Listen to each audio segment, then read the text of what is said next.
Paz do Senhor, igreja. Que saudade que eu estou de vocês, gente. Meu Deus. Quero louvar a Deus pela vida de vocês, tá? Vocês fazem muita falta. E não apenas isso. Eu estive 3 semanas de férias. Nunca tirei umas férias tão longas com a minha esposa, mas Deus aprove que a gente ficasse esse tempo de descanso. Descanso mental. Eu volto mentalmente totalmente esclarecido e bom. Fisicamente mais destruído do que nunca. Ficar com 4 crianças, gente, em férias não é fácil. Mas Deus vai me dar misericórdia e graça para ministrar para vocês aqui hoje. Eu quero louvar a Deus por muitos amigos e pessoas que sempre me mandavam mensagem, falando que estavam orando pela gente. Obrigado, tá bom? E foi bom porque foi um momento da gente também ministrar muito em várias igrejas lá nos Estados Unidos. E eu fiquei impressionado como as pessoas na América acompanham aquilo que Deus está fazendo aqui na nossa igreja. Muitos se espelham em iniciativas, em estratégias, né, na mentalidade que nós temos aqui. E pensa num povo que está falando: pastor, o senhor vai abrir igreja quando aqui, pastor? Só da gente estar lá pregando. Eu falei: não, São José dos Campos e Jacareí já é coisa demais para a gente, tá? Mas louvado seja Deus para o Lorde, né? Quero só reiterar aquilo que o pastor Diego falou. Ontem eu estive ministrando no encontro de grupos de conexão de Jacareí. Nós tínhamos mais de 100 membros do Templo Sede que moravam e residem, que moram e residem em Jacareí. Iniciamos grupos de conexão. Ontem foi o primeiro ajuntamento para a gente fazer um culto, que foi cedido pelo pastor Robson, a igreja Javé Nissim. Eu quero louvar a Deus pela vida dele e da sua esposa, a pastora Olívia. E a gente conseguiu reunir 300 pessoas naquele local. Existe já uma expectativa muito grande e forte de Deus ir para lá. E nós vamos pela primeira vez, vamos dizer assim, empreender uma implantação de igreja a partir do Templo Sede. No sentido de, no tempo que eu estou aqui, eu sempre ajudei, sempre fizemos a nível de campo, pastores, igrejas, mas daqui a gente nunca fez algo com o DNA, com a cara e com o formato do Templo Sede, e lá é exatamente isso. Nós estamos preparando para ter o formato, o DNA aqui do nosso Templo Sede. Então, se você é de Jacareí ou conhece pessoas que moram lá, nos deixe saber. Entre em contato com o pastor Diego, com um dos nossos líderes aqui. Eles precisam participar desses grupos de conexão. E depois marque no seu calendário: pastor, qual é a data? Final de outubro, começo de novembro, a gente vai ter que encontrar e entrar em algum local e começar uma igreja, porque já tem gente para isso, ok? Só nos grupos de conexão são quase 150 pessoas que já estão se reunindo. E aí, quando convidam pessoas e botam num formato maior, você viu o que Deus fez, né? E eu creio que Ele pode fazer em Jacareí, pode fazer em vários lugares, né? Quem sabe nos States um dia, né? Em nome de Jesus. Eu quero rapidamente também, desculpa que eu estou um pouco aqui desnorteado, que a minha esposa mandou uma foto da minha filha, que ela arrumou a minha filha para vir para o culto. E ela mandou no WhatsApp: amor, olha isso aqui. Ela falou assim: André, eu não aguento. E botou a foto aqui. E eu estou meio desnorteado com a beleza aqui da minha filha. Mas está aqui. Nós vamos ter recebimento de 11 famílias durante os 3 cultos de domingo. De manhã já tivemos algumas famílias recebidas. No culto agora à tarde teremos 3 famílias que serão recebidas. Eu vou citar o nome dessas famílias e eu vou pedir que os pastores que aqui estão recebam elas e abracem. Elas vão ficar em pé aqui para que a igreja as conheça. Família 1 do recebimento do culto da tarde: Davi Luiz Rocha, a Vitória Aparecida Rocha dos Reis e a Melissa Rocha dos Reis. Família 2, Juliano Rodrigo Correia Gonçalves, a Tatiane Fartir dos Santos, Nicolas Fartir Gonçalves e Antonella Fartir Gonçalves. Família 3, Joelma Pires Leal, Fabrício Reis Leal e a Helena Pires Real. Todas essas famílias, tem muita gente vindo ali, a gente vai esperar eles chegarem até esse local. Sabe o que é a minha alegria, gente? Nós receberemos, né, nesse mês 11 famílias. E quando eu leio aqui, a gente consegue perceber, sempre são famílias completas. Eu acho bonito isso. Essa igreja é um ambiente onde toda a família se encaixa e se sente à vontade. A nossa igreja é uma igreja para a família. Ela se comunica desde o bebezinho que está na barriga da mãe até o vovozinho que está esperando o netinho nascer. Então é muito bom a gente ver como Deus tem usado esse ambiente. E nós vamos querer receber esses queridos irmãos, essas famílias que estão chegando aqui. Deixa receber os cumprimentos aí. Os pastores já estão marcando quem é que ele vai pagar a pizza depois, tá? Vocês escolhem qual dos pastores que vão fazer isso. Glória a Deus, aleluia. Vocês podem ficar de pé nesse momento? Vocês vão ajudar também? Isso, dá boas-vindas aí, vai lá, tem criança, isso. Todas as missões recebem, isso mesmo. Você pode ficar de pé? Enquanto eles estão sendo recebidos, levante a mão aqui em direção a eles e diga assim: queridos irmãos, querida família, nós recebemos vocês em nossa família espiritual. Sejam bem-vindos e a paz do Senhor. Você pode dar uma salva de palmas para esses queridos irmãos aqui? Ainda de pé. Obrigado, queridos. Deus abençoe vocês. Bem-vindos à nossa casa, bem-vindos à nossa família. Ainda de pé. Vamos fazer a leitura da palavra de Deus? A gente, depois do aniversário de 84 anos, a gente voltou para a nossa série de mensagens Casos de Família, parte 2, o retorno. E hoje eu quero falar um pouco sobre... O que eu vou ministrar aqui é a ampliação de uma ministração, de uma mensagem que eu trouxe para um casamento. Então hoje eu quero falar sobre ferramentas para o bom relacionamento de um homem e de uma mulher. Mas pastor, eu não sou casado ainda, pastor. Será que isso vai se aplicar à minha vida? Vai se aplicar à sua vida, porque tudo que eu falar aqui, meus irmãos, vai falar sobre o relacionamento de alguém que já tem uma esposa ou de alguém que procura uma esposa, um namorado, uma namorada. Então eu tenho certeza que Deus vai falar aos corações de vocês nessa tarde. Gênesis, capítulo 3, versículo 8. Vamos falar sobre o primeiro encontro, o primeiro relacionamento de um homem e de uma mulher. Quais erros Adão e Eva cometeram? Tem vários. eu vou me ater a um deles e poder tirar ensinamentos para a nossa vida, práticos para o nosso dia a dia. Gênesis, capítulo 3, versículo 8 e em diante, diz assim o texto da palavra de Deus. Ouvindo o homem e sua mulher os passos do Senhor Deus, que andava pelo jardim quando soprava a brisa do dia, eles esconderam-se da presença do Senhor Deus entre as árvores do jardim.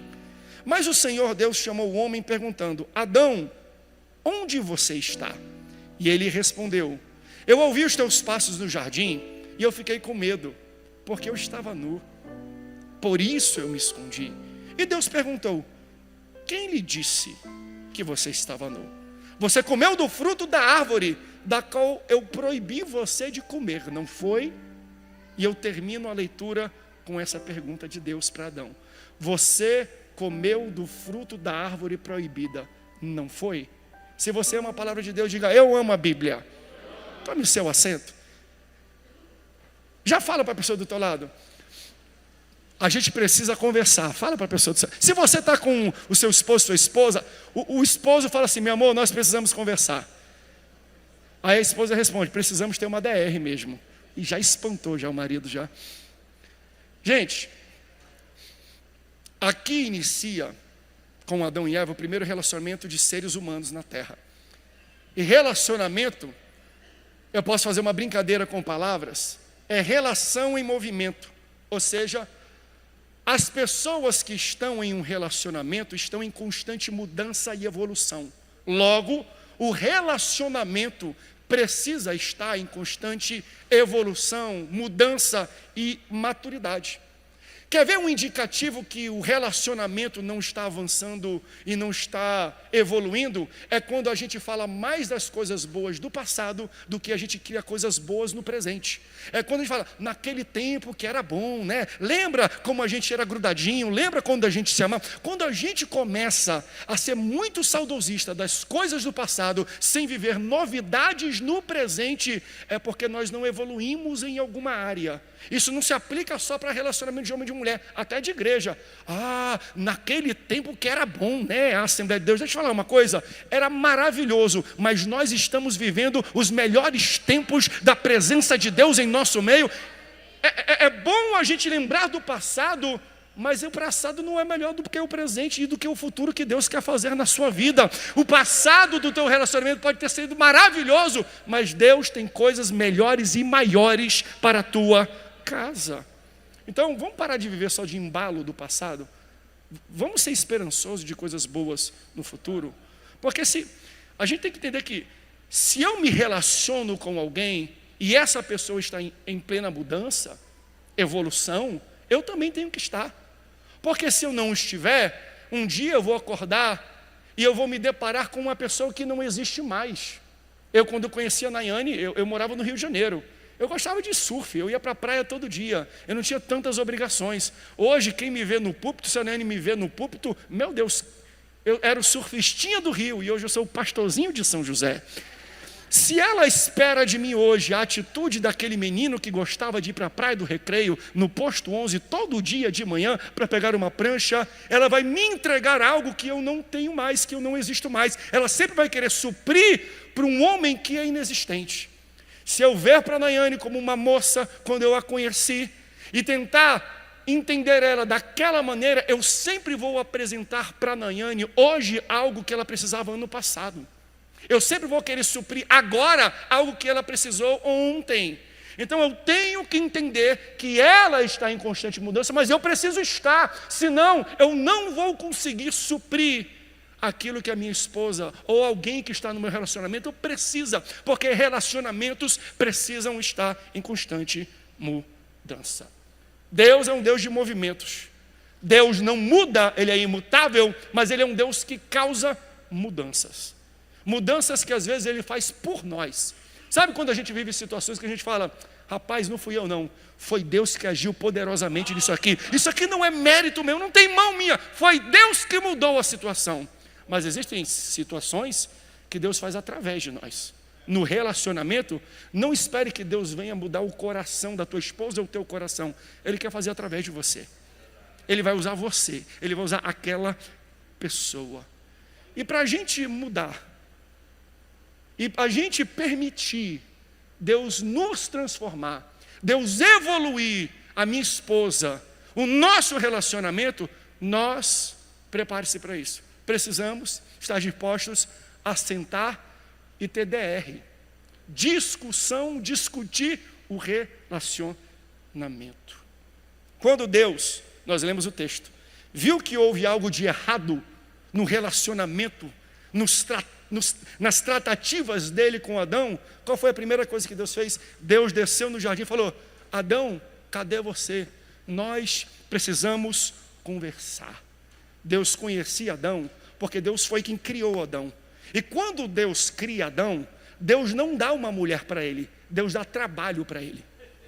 Quando Deus criou Adão, Deus não deu uma esposa logo para ele, Deus deu responsabilidades e atribuições. Por que Adão não recebe uma esposa de cara? Porque a forma como ele administra a responsabilidade vai indicar para Deus se ele está pronto para receber uma mulher. Sabe quando o seu pai e a sua mãe, jovem, fala assim, meu filho, trabalha, acorda cedo, estuda, te forma, paga as tuas contas antes de querer namorar ou noivar. Sabe por que ele está falando isso? Porque antes de você ter um compromisso de relacionamento, você tem que ter uma responsabilidade que vai te desenvolver, porque veja, a responsabilidade do trabalho me transforma para que eu possa encontrar e achar uma mulher ou um homem diferente. A mudança que a responsabilidade causa em mim vai me levar a ser mais seletivo e sábio na pessoa que vai conviver do meu lado. Eu não estou dizendo, pastor, eu conheci a minha esposa de hoje quando a gente tinha 12, 15, 13, 14, 18 anos, eu nem trabalhava. Veja, eu não estou fazendo uma regra, mas o que eu estou dizendo é o seguinte, trabalhe, estude, tenha responsabilidades antes de decidir se essa pessoa que está do seu lado vai ser seu esposo ou sua esposa, porque o teu trabalho vai elevar o teu nível de entendimento, de sabedoria e de tolerância.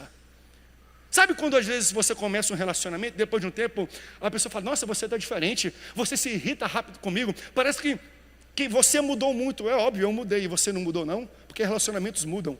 Quando a gente amadurece, o nosso nível de tolerância que era grande para umas besteiras se torna pequeno. Quando a gente trabalha e tem responsabilidades, isso nos amadurece a ponto da gente ter menos tolerância com algumas coisas que não precisam estar do nosso lado. Ei, garotos e garotas, moços e moças que aqui estão, trabalhem e tenham responsabilidades, porque foi a primeira coisa que Deus deu para Adão.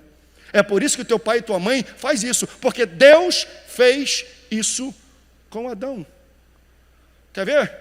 Quando você está naquele primeiro amor platônico do namorado, aí vocês têm um desentendimentozinho, ele pega um ursinho de pelúcia e joga na tua cara. Ai, que bonitinho. Ele ficou com raiva de mim e jogou na minha cara um ursinho de pelúcia. Que amor. Uma mulher madura, quando olha isso, fala o seguinte: quando crescer, ele não vai jogar um bichinho de pelúcia em mim, não. Vai jogar algo mais pesado. Sabe quando você está na primeira semana de namoro, aí o boy fala assim: tatua o meu nome no seu braço, tatua o seu nome nas minhas costas. Ai, que lindo, ele me ama, ele quer um comprometimento, mandou eu colocar o nome dele e marcar no meu corpo. Uma mulher, quando olha isso na primeira semana, fala: ei, eu não sou boi para você ficar me marcando e demarcando o território, porque se eu for demarcada como boi, você vai me colocar um chifre daqui a pouco? Veja, pastor, mas o meu esposo e minha esposa têm um nome. Veja, entenda o contexto que eu estou falando. No momento da minha vida, um ato parece ser um ato bonitinho de amor. Depois de eu trabalhar e ter responsabilidades e amadurecer e evoluir, aquele ato de amor se torna um ato abusivo, um ato tóxico. Qual é a diferença? A maturidade que o tempo e que a responsabilidade vai impor sobre a minha vida. Tem alguém que pode glorificar a Deus por isso? Por isso, aproveite o tempo que você ainda está solteiro para você se mergulhar no trabalho e nas responsabilidades. Porque quando você evolui, o seu critério de escolha para uma mulher e um homem também evolui. Quando eu evoluo, a responsabilidade não apenas vai mudar o que eu faço, mas com quem eu escolho fazer. Deus fala assim: Adão, antes de você receber uma mulher, vai trabalhar. Porque a forma como você lidar com o trabalho vai indicar se você está preparado para uma mulher. Daí, Deus cria uma mulher. E olha que interessante, Deus vai criando as coisas falando: isso é bom. E Deus criou e disse que é bom. E Deus criou e disse que é bom. E Deus criou e disse que é bom. E Deus criou um homem e disse: isso é muito bom. Aí quando viu Adão sem mulher, falou: não é bom. Olha que bonito. O primeiro não é bom de Deus para a criação veio porque a mulher não estava nela. Então a mulher veio para resolver um problema da criação. Aquilo que antes não era bom, se tornou bom depois da tua aparição, mulher. Cadê o glória a Deus das mulheres? Tem coisas que Deus está olhando e fala assim: ó, isso não está bom não. Aí Deus coloca uma mulher lá: agora está bom. Deus olhou para a minha vida, para o meu ministério e falou assim: André, não está bom não. Aí colocou a Nayane, aí ficou faveleixo. Falou: isso é muito bom. Não sei como Deus falou não, o bom. Então vocês entendem que o princípio da inserção de uma mulher em um relacionamento é para resolver um problema e não trazer um. Então, se uma mulher aparece em um ambiente, em uma casa, em um relacionamento, e junto com a aparição da mulher aparece um monte de BO e de problema, você está agindo fora do teu chamado, porque mulheres não foram feitas para trazer problemas, mas para resolvê-los. Vocês resolvem os problemas desta criação, mulheres. Deus olhou e falou assim: não é bom, eu vou fazer uma ajudadora. Aleluia. Glória a Deus que Deus resolveu muitos dos meus problemas quando Ele colocou minha esposa na minha vida. E o texto que nós lemos deixa isso claro. A importância do diálogo, da conversa, da DR, como a gente fala, nos relacionamentos. Porque Adão, ele faz algo que infringe o relacionamento dele com Deus. Deus havia colocado um parâmetro: de tudo você pode desfrutar, menos dessa fruto da árvore do conhecimento do bem e do mal. E aí ele come desse fruto. O que Deus faz? Na hora Deus fala: vamos conversar. Deus não empurra com a barriga não. E aí é um grande problema. Quando a gente não está disposto a conversar, a gente sabe que existe um problema dentro de casa, mas a gente empurra com a barriga. A gente faz vista grossa, e você sabe muito bem. Por quê? Porque é muito chato, é muito desgastante a gente sentar e ter que tratar de algo que é sensível e dói em nós. Então nós convivemos dentro da mesma casa, fazendo de conta que não existe o problema que a gente está sentindo. A gente convive com algo que nos incomoda, mas a gente não externa isso e coloca para baixo do tapete. Deus é diferente. Quando Deus fica sabendo, Ele desce logo depois e fala: Adão, onde você está? E veja que Deus sabe qual é a resposta. Deus sabia onde Adão estava. Mas Deus pergunta por quê? Porque Deus queria saber se além do pecado de comer o fruto, Adão estava com mais outro problema. Deixa eu entender se o problema foi só a desobediência ou tem mais. Porque se Adão não sabe que ele errou, não é só um problema, são dois problemas. Fala a verdade, na nossa casa é assim. Às vezes a gente está vivendo com algo que nos incomoda demais. Aí o cônjuge, aí a pessoa que nós convivemos, nem sabe que tem problema. Então você não tem só um problema, você tem dois. O problema que te incomoda e o fato que a pessoa que convive com você nem sabe que está existindo esse problema. Temos dois problemas aí. São pessoas que moram debaixo da mesma casa, do mesmo teto, mas têm visões diferentes sobre as condições da casa. Quando nós estamos debaixo do mesmo teto, pastor Rodolfo, e tem pessoas com visões diferentes, com duas visões, isso se chama divisão. Existe divisão dentro da casa quando a gente fala assim, tem um problema. Aí eu chego com a minha esposa, que problema é esse? E é um problema grave. Ela não está vendo esse problema? Então não tem só um problema, tem dois. Deus desce e fala, não, deixa eu ver se só tem um problema. Você tem dois. Onde você está? E aí é o teste do caráter. Eu fiz um vídeo há muito tempo que tinha viralizado na internet falando, olha, caráter não está ligado a queda e erro. Isso é falha na moralidade. Então, se alguma pessoa deslizou em qualquer área, esse cara é mau caráter. Opa, você não tem direito de chamar alguém mau caráter porque uma pessoa errou. Porque o caráter não aponta para o erro. O caráter aponta para a moralidade. Ele teve uma falha na moralidade, por isso ele deslizou, por isso ele errou, por isso ele pecou. Onde é que entra o caráter? Depois do erro. Como ele vai lidar com o erro? Ele vai encobrir o erro, mau caráter. Ou ele vai falar assim, eu errei, eu assumo a minha responsabilidade e eu vou fazer e eu vou dar a volta por cima. Bom caráter. O caráter entra em campo depois que o erro acontece. Aí Deus fala, deixa eu ver se o problema dele é só de moralidade ou também é de caráter. Aí Deus desce no jardim e fala, Adão, esse negócio fica fechando, o sangue de Jesus tem poder para esse tablet hoje. Adão, o teu problema é só de pecado? Onde é que tu estás? Cadê você? Porque a Bíblia vai falar que todo entardecer, Deus descia no jardim para conversar com Adão. Olha o segredo que Deus tinha. Para eu manter um bom relacionamento com a criação e com as pessoas que eu amo, eu preciso ter regularidade nas minhas conversas. Porque existe um grande problema, e se ele não percebe que existe um grande problema, existe um erro ainda maior. Nós precisamos sentar e debater as coisas que incomodam dentro da nossa casa, para a gente alinhar a visão, porque senão nós temos divisão dentro da nossa casa sem a gente saber. Porque relacionamento, gente, é construção. Nós temos que construir dia após dia, e você não consegue construir ou consertar um relacionamento. Pastor, nós estamos com um problema, relacionamento está quebrado. Não, veja, o problema nunca está no relacionamento, está nas pessoas que compõem o relacionamento. Não tem como você ter um relacionamento quebrado, são as pessoas do relacionamento que estão quebradas. Logo, se um relacionamento está quebrado, as pessoas que compõem estão quebradas e precisam de conserto. Então, quando a gente vê um problema no nosso relacionamento, nós não podemos entrar na posição de pastor, fala com ela, eu estou orando para Deus consertar ela, porque o nosso relacionamento está ruim. Ei, se o relacionamento está ruim, é porque ambos estão apresentando alguma falha e precisam consertar. Se você enxerga um erro de relacionamento, mas não está disposto a mudar, não encara, não assume que você também está quebrado, você está fadado a ficar sozinho. Porque quem entra no relacionamento sem querer ser transformado, fica sozinho. Relacionamento requer evolução, mudança e crescimento. Tem que consertar o relacionamento? Não, tem que consertar as pessoas. Quando eu conserto as pessoas, o relacionamento é uma consequência de como essas pessoas estão. Agora, a gente como igreja também tem uma responsabilidade de conversar e de lhe equipar. É por isso que essa série veio, né, pastor Marcos? Nós temos aqui os nossos líderes de casais do Templo Sede, pastor Marcos e a Juscelina. Eu vou pedir que eles fiquem de pé, vocês já os conhecem, ainda vão ministrar em algum momento nessa série.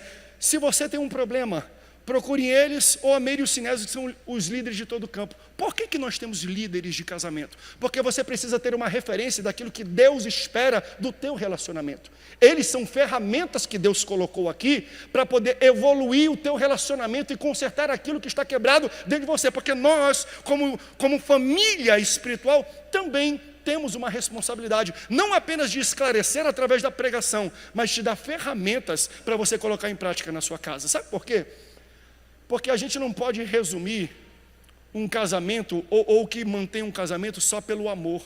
Eu sei que pode parecer esquisito o que eu vou falar.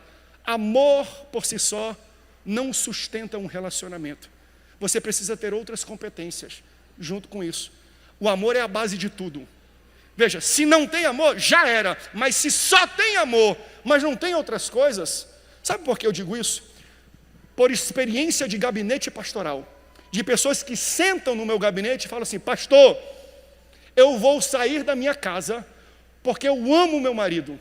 Eu prefiro ficar fora de casa do que ver ele na cadeia. Ele é um homem difícil, um homem grosso, um homem abusivo. Logo, eu prefiro viver a dor da ausência fora da minha casa do que ter a ausência dele dentro de uma prisão. Então, por amor, eu preciso sair de casa. Então o amor não é o que te mantém fora de casa apenas, às vezes é o que te tira da tua casa, porque você ama tanto uma pessoa que precisa ser consertada, que precisa ser moldada, que precisa ser transformada, que você fala: eu preciso ter a distância dessa pessoa por amor. Quem está entendendo, dá um glória a Deus por isso. E eu sei que aqui é uma igreja madura. Então veja, você precisa de mais do que o amor, de cumplicidade. E aqui é o que eu estou tentando trazer. 4 pontos práticos e simples que eu vejo que são aplicados nessa ferramenta que Deus nos dá para conserto de relacionamentos. Deus fala: você quer ter um bom relacionamento? Todo dia Deus descia no jardim e falava assim para Adão e Eva: vamos conversar? Vamos alinhar? Vamos bater um papo? Primeira coisa que nós temos que ter: conversar. E o que tem que ter dentro? Quais são os ingredientes que essa conversa precisa ter? Primeiro, tempo certo. Quando eu digo tempo certo, não estou apontando para: pastor, ele está em luto, alguém morreu, pastor, ele foi demitido, ele está ruim essa semana. Não, você tem que respeitar o que a pessoa está vivendo nessa temporada. O que eu digo é: não demore muito para sentar e conversar. Crie um calendário. Que seja um calendário não de tempo, mas de incômodo. Toda vez que algo soar errado, toda vez que numa briga, num desentendimento, eu falar algo diferente, eu usar um tom mais alto, eu usar uma palavra que te ofende, vamos sentar. Por que tu usou essa palavra? Isso nunca aconteceu. Crie uma regularidade para sentar e conversar. Conversem no tempo certo. Sabe por quê, gente? Porque quando a gente não senta para resolver os problemas, a gente acumula eles. Só que problemas de relacionamento não é só acúmulo de problema, é acúmulo de emoção. Cada um dos problemas que nós temos vem carregando com eles uma emoção. Aí você tem sabe o quartinho da bagunça? Quando você não trata, você vê que tem um problema, mas você não trata o problema, você abre o quartinho de bagunça e coloca o problema, mas junto com o problema tem uma emoção. Aí você vai reprimindo e colocando problema. Tem tanto problema que você tem que empurrar o quarto da bagunça dos problemas para trancar. Aí o dia que você escolhe sentar para conversar, vamos tratar das coisas que a gente não tratou? Quando você abre o quartinho, em vez de você pegar um por um para discutir, tudo desaba em cima de você, de tanta coisa que você não endereçou. Mas você entende que aquilo que era para ser tratado ponto a ponto, aquilo que era para ser tratado direcionalmente, com clareza, você não consegue mais porque tudo desaba em cima de você. Não apenas problemas, mas emoções. Aí quando a emoção desaba sobre você, na hora de apresentar uma carência para o seu esposo, você não apresenta mostrando como se fosse uma deficiência dele, mas você apresenta como se fosse uma ofensa. Como é que você vai resolver sentar para começar ofendendo o outro? Sabe por quê? Tem muito acúmulo de emoção. E quando tem acúmulo de emoção, eu não apresento através de uma carência, eu apresento através de uma ofensa: seu grosso, seu ogro, seu nojento.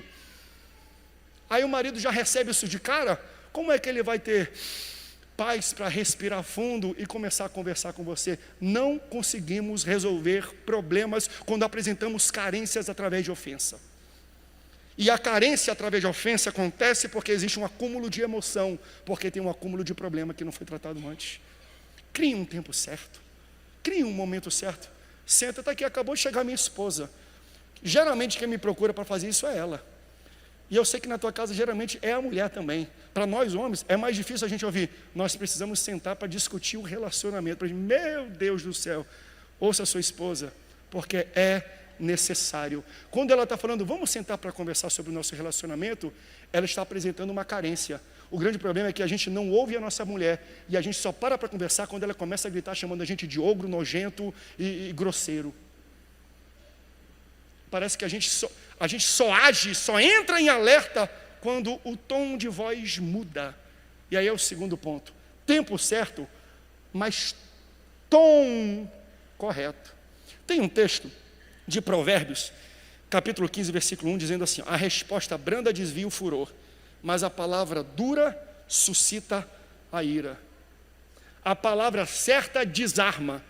É que nem numa briga. O cara, qual foi? Tu fala, qual foi? Meu irmão, me perdoa. O cara, desculpa. Já viu isso? Às vezes em alguns vídeos, que o cara se arma para ir para cima. Quando o oponente fala, não, me perdoa, foi erro meu, tu desarma o cara. Porque isso é uma palavra e um posicionamento brando.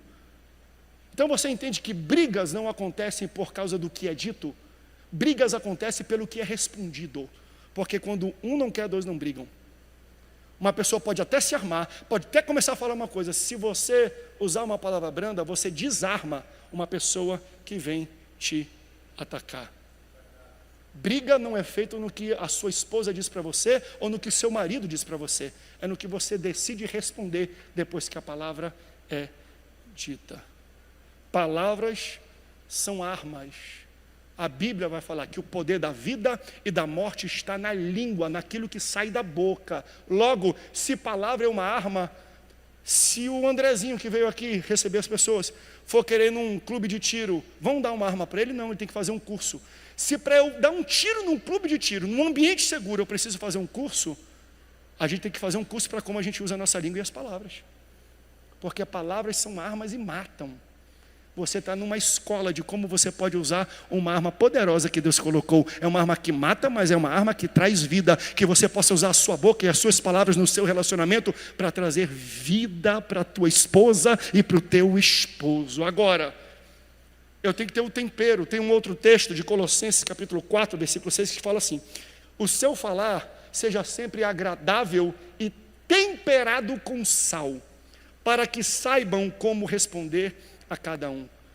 Você tem que falar no tempo certo, mas no tom certo. Encontre qual é o tempero do seu esposo e da sua esposa, e você sabe muito bem qual é. Depois de um tempo de relacionamento, nós sabemos o que quer dizer um tom de voz e outro tom de voz. Nós sabemos que esse tom de voz, por mais que o conteúdo seja correto, o tom de voz torna isso uma ofensa. Aprenda a temperar com sal. Porque eu já ouvi da Nani: amor, eu não estou aguentando mais. Mas eu já ouvi dela também: amor, eu não estou aguentando mais. Mesma palavra, tons diferentes. Por que eu digo isso? E aí eu vou na tese contrária. Quem está entendendo o que eu estou ministrando, dê um glória a Deus aí. O tom de voz é o que denuncia a urgência. Logo, não seja monótono. Amor, não está dando muito certo não. Se ela fala isso para mim, eu falo: ixi, para com isso, mulher, deixa disso. Porque o tom de voz dela não causou em mim uma urgência. Se eu não sei usar o tom de voz correto e for muito monótono, muito morto, sem sal, a minha palavra não vai criar credibilidade em quem ouve. Ele não vai entender que aquilo é algo que está me matando por dentro. Então, eu não posso também ser uma mosca morta. Ó vida, ó céus, os meus ossinhos estão tão cansados. Você não está cansado falando assim? Ou se está cansado, dá para correr mais uns 20 quilômetros. Porque quem está morto fala: eu não estou aguentando, para. O teu tom de voz não é gritando, porque é muito sal. Ninguém come comida com muito sal. Mas sem sal nenhum se torna monótono e chato. Aprenda a usar uma palavra temperada. Uma palavra que a pessoa que está no relacionamento com você, ao ouvir, vai falar: isso aqui é sério para ela mesmo. Isso aqui está machucando ela mesmo. Eu preciso dar muita atenção e tratar isso com urgência. A tua palavra, o tom de voz, de como você fala, vai indicar para a pessoa se aquilo é algo urgente ou se aquilo é algo que dá para passar. Grito não torna palavras temperadas, mas ser morto também não torna a tua palavra temperada. Seja temperado, meu irmão, em nome de Jesus. Fale no tempo certo, com um tom certo, e trate com verdade. Verdade precisa existir em um debate, em uma discussão de relacionamento. Efésios 4,15. Antes, seguindo a verdade, mas veja, verdade em amor, cresçamos em tudo naquele que é o cabeça, Cristo. Sentar para debater o relacionamento e falar a verdade em amor, nem sempre vai mudar a pessoa que ouviu a verdade, mas sempre vai mudar a pessoa que falou a verdade. Por que é necessário você sentar para conversar com alguém? Porque na conversa vai ter algum progresso. Se a pessoa que ouviu, a carência que você apresentou, não foi modificada, pode ter certeza que o simples fato de você ter sentado, ter tido a iniciativa de olhar para ele e apresentar a carência, se ele não mudou, com certeza você vai sair mais maduro disso. Então, o relacionamento, a discussão, o debate sempre vai melhorar uma das partes. Melhor dos mundos é que os dois entendam, mas pior dos mundos, quem recebeu a mensagem não foi modificado, mas quem falou sempre será transformado e amadurecido. Senti e apresentei as minhas carências e dificuldades. Nem sempre quem ouviu a reclamação vai mudar, mas quem disse a reclamação vai ser transformado. Porque a conversa muda quem fala, não só quem escuta. Por isso, meus irmãos, vamos usar a verdade com amor. Verdade sem amor é maldade. Amor sem verdade é veneno. Verdade com amor é remédio. Quando você senta e do fundo do seu coração você busca do Espírito Santo, me dá o tom certo, me dá o tempero certo para eu tratar algo que está me incomodando com meu esposo, ou está me incomodando com a minha esposa, e você expõe algo com verdade e amor. Isso vai ser um remédio para a tua casa e um remédio para a tua vida. Deus está te dando ferramentas para você ter um lar edificado e construído na rocha. E quarto, eu falei o primeiro, tempo certo, tom certo, falar a verdade em amor. E o último, que foi aquela questão da conversa de Deus com Adão. Cuidado quem você ouve. Gênesis 3:9, mas o Senhor Deus chamou o homem perguntando: onde você está? E ele respondeu: eu ouvi os teus passos no jardim, fiquei com medo, porque estava nu, por isso me escondi. Aí olha o que Deus fala: quem te disse que tu estava nu? Se Deus pergunta para Adão, é porque não foi Deus. Adão deu ouvidos para outra pessoa. Se naquele jardim não tinha nenhum outro ser até então, a não ser Adão e Eva, ou talvez alguém, é porque provavelmente a mesma criatura que ofereceu a ele o fruto e a desobediência foi quem condenou ele depois, porque o diabo é assim, ele te oferece dizendo que é bom, depois ele te condena. Aí você percebe? A forma como Adão se enxergou foi determinada por quem falou com ele, porque quem você ouve determina como você se vê. Tem pessoas que têm complexo de inferioridade, tem pessoas que têm dificuldade com a sua autoimagem, tem pessoas que têm falta de confiança, não por causa das suas habilidades, é porque estão ouvindo outras pessoas dizendo isso. E para quem você der ouvidos, indica para onde você vai e como você se enxerga. Deus está falando: não fui eu que disse isso. Por que você acha que você está nu? Então, meus irmãos, entenda o seguinte: muito cuidado. Porque aqui, Adão e Eva já tinham de alguma forma criado uma confiança com a serpente, primeiro para acreditar na história, para comer do fruto, mas depois para ouvir o que ele tinha para dizer. Estou nu. Quem foi que disse? Alguém me disse, não fui eu. Deus falou: não fui eu que disse. Quem foi que disse? Alguém disse. Porque num relacionamento, nós temos que ter muito cuidado. Não apenas o que nós dizemos, mas para quem nós dizemos. E agora eu vou aplicar isso para dentro de um relacionamento de um homem e de uma mulher. Eu, quando conheci a Nayane, eu conheci todos os benefícios que ela poderia dizer e ver de si, mas todos os malefícios que ela também havia sabido e feito na sua vida. Quando a Nayane me conheceu, está aqui o meu histórico, está aqui o meu passado. Eu vivi isso aqui, e a partir de hoje vamos viver algo juntos. Então, quando eu conheci a Nayane, eu disse para ela os meus prós e os meus contras. Eu disse as minhas qualidades e os meus podres. Mas ela também fez isso comigo, porque ela tem confiança. Se a sua esposa, o seu esposo já expôs alguma coisa do passado, não é ruim não. É porque ele entendeu que você é uma pessoa de credibilidade e que ela pode expor toda a sua vida. Isso é bom. Sabe qual é o problema? É que o fato dela ter exposto algo ruim do passado, aí quando tem uma discussão no presente, você pega o passado e esfrega na cara dela. Sabe o que você está fazendo? Você está se tornando inapto a receber uma nova informação. Um homem ou uma mulher que pega um podre do passado do esposo e da esposa e esfrega no presente na cara dela, o que você está dizendo é: você está me forçando a nunca mais compartilhar com você um erro ou um podre meu, porque se eu compartilho, você esfrega na minha cara. O casamento é um ambiente de confiança, é um ambiente de entendimento, é um ambiente de conflito, mas é um ambiente que a gente tem que sentar e resolver os problemas do presente sem jogar o passado na cara. Cuidado. Primeiro, quem você ouve.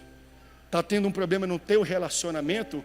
Pessoas de fora, pessoas que podem ser serpentes, vão te dar dicas que não tem nada a ver com aquilo que a palavra de Deus quer te demonstrar.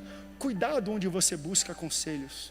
E deixa eu abrir aqui, internet não é lugar de buscar conselho espiritual ou conselho emocional. Nós temos ferramentas confiáveis e ambientes confiáveis para você, aqui na igreja. Porque essas pessoas de fora vão usar o teu passado como uma arma contra você mesmo. Aquele que ofereceu a maçã, dizendo que seria maior do que Deus, ou como Deus, foi depois falou assim: você está nu. E às vezes a gente tem que entender, no meu relacionamento, será que eu estou sendo a serpente? Porque a minha esposa, o meu esposo me contou algo do passado, e numa briga no presente eu pego algo do passado que não tem nada a ver nesse contexto, mas só para machucar ele eu esfrego na cara. Se você está fazendo isso, você está quebrando a confiança que ela teve ao te contar aquilo lá no passado. A gente só abre a vida para quem a gente tem confiança. Mas se eu abro a minha vida para você, e você pega o que eu abri e esfrega na minha cara, parabéns, eu nunca mais vou te contar algo da minha vida, porque você fechou essa porta. Não pegue coisas do passado para esfregar na cara da pessoa no presente. Deus fala: quem disse que você está nu? Nesse momento, ele está coberto de folhagens, ele faz para si uma roupa, aí Deus já aponta para o que nós vivemos hoje, a dispensação da graça. Deus vai, mata um cordeiro, tira a pele do cordeiro, e a pele do cordeiro é o que cobre a nudez do pecado. Quando Jesus veio, ele veio como um cordeiro mudo, cordeiro perfeito, ele teve que morrer, e a morte de Jesus é o que cobre a nudez do nosso pecado. Lá no Éden, Deus já apontou para Cristo e para a cruz. Lá no Éden, Deus já endereçou como Ele vai resolver os teus problemas de pecado e de relacionamento. Se você veio nesta tarde para essa igreja, Jesus pode curar e resolver cada um dos problemas que você está vivendo agora, cada um dos BOs que você está vivendo. Você fala: pastor, mas é complicado o que eu estou vivendo na minha família. Jesus pode resolver e cobrir a nudez daquilo que você está vivendo, porque no Éden ele já demonstrou que poderia. Então, se você veio hoje aqui, há esperança para a tua casa, há esperança para o teu casamento. Jovem que ainda não casou, há esperança. Deus está te amadurecendo aqui nesta palavra. trabalha, tenha responsabilidades, se qualifique, porque quando você se qualifica, você escolhe pessoas qualificadas. Meu Deus do céu, você não escolhe só pela medida do corpo, só não pelo dinheiro do bolso, não apenas pela beleza externa, não apenas pelo número de seguidores, porque quando a gente cresce, o nosso critério é critério de homem e de mulher e não de menino. Quando eu era menino, eu falava como menino, eu namorava como menino, eu escolhia as meninas como menino, mas hoje eu cresci, hoje eu vejo a vida de uma forma diferente. A maturidade que Deus está introduzindo na tua vida, a partir dessa palavra, vai mudar o teu parâmetro de escolha. E quando você muda o parâmetro de escolha, você muda o que faz e com quem você escolhe fazer. Deus quer um casamento, uma família e uma vida próspera, saudável para você, mas é natural no relacionamento termos problemas. E como é que a gente resolve os problemas? Fazendo uma coisa que a minha esposa, e aqui eu não falo, mas ela é primaz nisso. A Nayane tem uma sensibilidade. Fala, André, a gente precisa conversar. Eu estou pregando isso aqui, mas eu tenho dificuldade às vezes de identificar o momento que a gente tem que sentar e conversar. Ela não. Amor, a gente precisa sentar urgente para conversar. Está tendo um problema aqui, será que você não está vendo? Aí a gente senta e ouve que lá vem história. Se eu não mudar, ela muda. Porque numa discussão, num debate com verdade e amor, uma das partes vai crescer. Que sejam as duas. Mas se quem recebe a mensagem não mudou, quem fala a mensagem com certeza é transformado. Meus irmãos, vamos começar a praticar na nossa casa o que Deus praticou no Éden. Errou, sentou, conversou, resolveu e não se fala mais nisso. Você pode ficar de pé comigo? Eu te louvo, Senhor. Quantos receberam essa palavra e vão levar para si? Eu sei que isso aqui é uma palavra, uma conferência de casais, mas não, eu entendi, isso aqui é uma palavra para a igreja. Isso aqui é uma palavra para jovens solteiros que vão escolher. Isso aqui é uma palavra até para viúvos que procuram ainda um relacionamento na sua maturidade. Sim, sentar para conversar, sentar para resolver. Não deixe acumular problema, porque problema também é emoção. E acúmulo de emoção não dá para resolver. Você não apresenta através de carência, você apresenta através de insulto. E ninguém gosta de sentar para ouvir insulto. Ninguém gosta para sentar e ser violentado por palavras. Ninguém. Não se resolve coisas assim. Hoje Deus te trouxe aqui, porque todo domingo Ele te traz aqui, fala a verdade. Olha como Deus é. Todo domingo Ele fala, meu filho, vem aqui para minha casa, porque nós precisamos conversar. Se Deus me fez trazer esse tema hoje, é porque Ele precisava conversar com esta casa, com você, com a sua mulher, com o seu marido, com a sua família. Ele precisava consertar algumas coisas e te ensinar que você precisa ter regularidade de tempo, que você precisa ter tempero no tom, que você precisa falar verdade em amor e que você precisa ter muito cuidado para quem você fala coisas e para quem você dá ouvidos. Dê ouvidos para o Senhor e para o seu Espírito, que Ele quer guiar você no melhor caminho de prosperidade e de saúde no teu relacionamento. Feche o teu olho onde você estiver. Entre nós tem alguém que, por mais que seja uma palavra voltada para a família, mas sentiu algo do Espírito Santo, porque o Espírito Santo ele não se atém no conteúdo que o pregador fala, ele vai direto no coração e ele trata o que a pessoa precisa. E quem sabe você veio hoje aqui e nunca tomou uma decisão de aceitar a Jesus, mas de alguma forma essa mensagem expôs para você o amor e o cuidado que Ele tem, não apenas contigo, com a tua casa, com a tua esposa, com os teus filhos. Ele quer salvar todo mundo. Para Deus não existe nada perdido, a tua família não está perdida, o teu casamento não está perdido, e Ele quer te guiar no caminho da reconstrução e da reestruturação da tua família e da tua casa. Não é perdido não. E se você nunca tomou a decisão de aceitar a Jesus e hoje você quer entregar a vida para Ele e trilhar esse caminho de conversas, de ser guiado pelo Espírito dEle, eu vou pedir que você saia do seu lugar, venha aqui para eu orar para você. Esse culto da tarde ele é bem breve, a gente nem canta muito aqui. Eu vou chamar, se você precisa aceitar a Jesus, enquanto todos aqui, feche seu olho, entre em batalha. É um momento de batalha espiritual sempre no final de um culto, mas se você precisa aceitar Jesus hoje, sai do seu lugar, vem aqui, para que a gente possa orar por você. Se você estava afastado dos caminhos do Senhor e hoje você precisa se reconciliar e voltar à comunhão do corpo de Cristo, sai do seu lugar também, venha até aqui à frente. Vai ser uma alegria a gente orar por você. Enquanto pessoas que pensam se é o momento, e é agora o momento, Deus desceu e falou: cadê você? Cadê você? Não se esconda aí atrás dos bancos, não. Não se esconda atrás dessa vergonha. Não, será que eu vou? Não vou estar com vergonha, eu nunca vim para a igreja. Não se esconda. Deus tem transformação para a tua vida. Não saia daqui com o mesmo problema que você entrou. Deus quer mudar o teu problema nessa tarde. Você vai sair uma pessoa diferente desse lugar. As primeiras pessoas já estão chegando aqui à frente. Cadê você? Você que está na internet, você que me escuta pelas plataformas, pela rádio, pode vir aqui, minha querida, venha, venha. Tem mais alguém? Tem mais alguém? Tem mais alguém? Eu iria orar por casais, mas eu vou me até a orar por essas pessoas aqui. Pessoas que precisam do Espírito Santo e aceitar Jesus. E pessoas que precisam se reconciliar com Ele. Tem mais gente vindo aqui à frente. Cadê você? Tem mais gente que precisa vir aqui à frente? Vem. Eu já vou orar. Por favor, querida, chegue mais aqui. Isso, chegue aqui. Tem mais alguém? Gente, olha que coisa maravilhosa. Olha que festa extraordinária que Deus está provendo para a nossa igreja aqui nessa tarde. Pode, aplaude se é para o Senhor, mas é mais alto, é festivo. A festa no céu começou aqui agora com essas pessoas. Tem mais alguém? Tem mais alguém? Eu não sei o que vocês prepararam não, mas eu sempre mudo o que vocês preparam. Entra na minha casa, entra na minha vida, mexe com minha estrutura, sara todas as minhas feridas. Como Zaqueu que começa, não é isso?